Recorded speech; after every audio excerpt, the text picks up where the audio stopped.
Day 3 જ્યારે English સમજાય નહીં ત્યારે શું કરવું? પોલાઇટ રિક્વેસ્ટ્સ.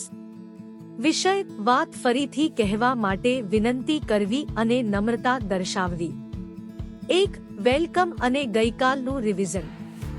હેલો લર્નર્સ, સ્વાગત છે તમારું આપણા 21 દિવસના કોર્સના ત્રીજા દિવસે.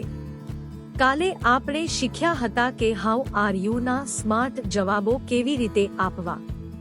આશા છે કે તમે તમારા મિત્રો સાથે આઈ એમ ડુઇંગ વેલ કે કાન્ટ કમ્પ્લેન બોલવાની પ્રેક્ટિસ કરી હશે. આજે આપણે એક એવી સમસ્યાનો ઉકેલ લાવીશું જે દરેક શરૂઆત કરનાર બિગિનર ને નડે છે. શું? એ જ કે સામેવાળી વ્યક્તિ ઇંગ્લિશમાં ફટાફટ કંઈક બોલી ગઈ અને આપણને ટપ્પો જ ન પડ્યો. હવે ત્યાં ડરીને ઊભા રહેવાને બદલે શું બોલવું એ આજે શીખીશું.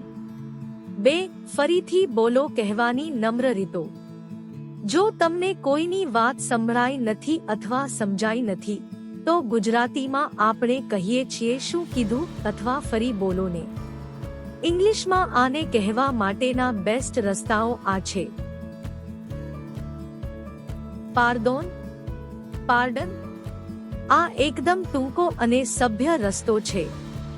આનો અર્થ થાય માફ કરશો, ફરી કહેશો સોરી, સોરી.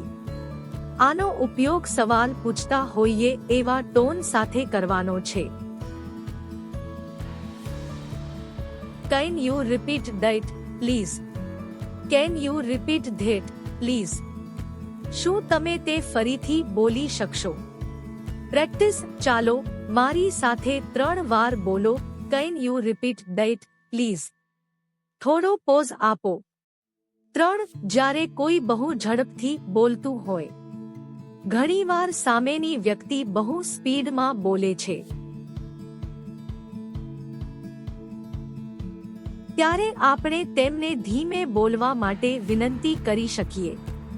આ વાક્ય નોંધી લેજો: Could you speak a bit slowly? Could you speak a bit slowly?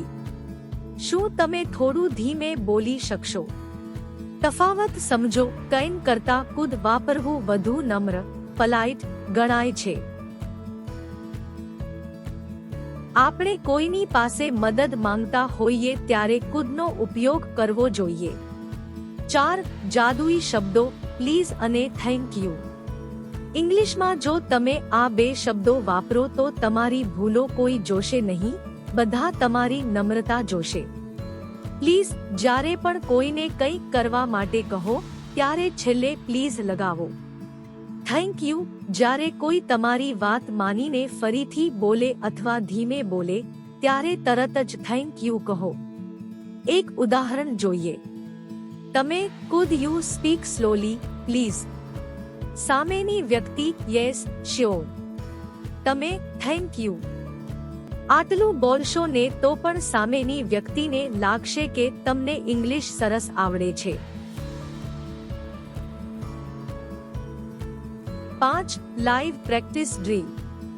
હવે હું એક વાક્ય ખૂબ ઝડપથી બોલીશ. તમારે મને અટકાવીને કહેવાનું છે કે કુડ યુ રિપીટ ધેટ? ઝડપથી બોલો. English learning is very easy if you practice every day with me. હવે થોભો અને શ્રોતાઓને બોલવાનો સમય આપો. ખૂબ સરસ. ફરી એકવાર પ્રેક્ટિસ કરીએ. 6. આજનું homework task of the day. આજે તમારે અરીસા સામે ઊભા રહીને 5 વાર પાર્ડોન અને food you repeat that please બોલવાનું છે. આ શબ્દો તમારી જીભ પર ચડી જવા જોઈએ.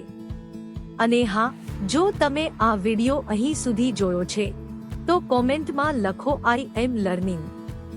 મને ખબર પડે કે તમે કેટલા સિરિયસ છો. 7. સમાપન આઉટરો.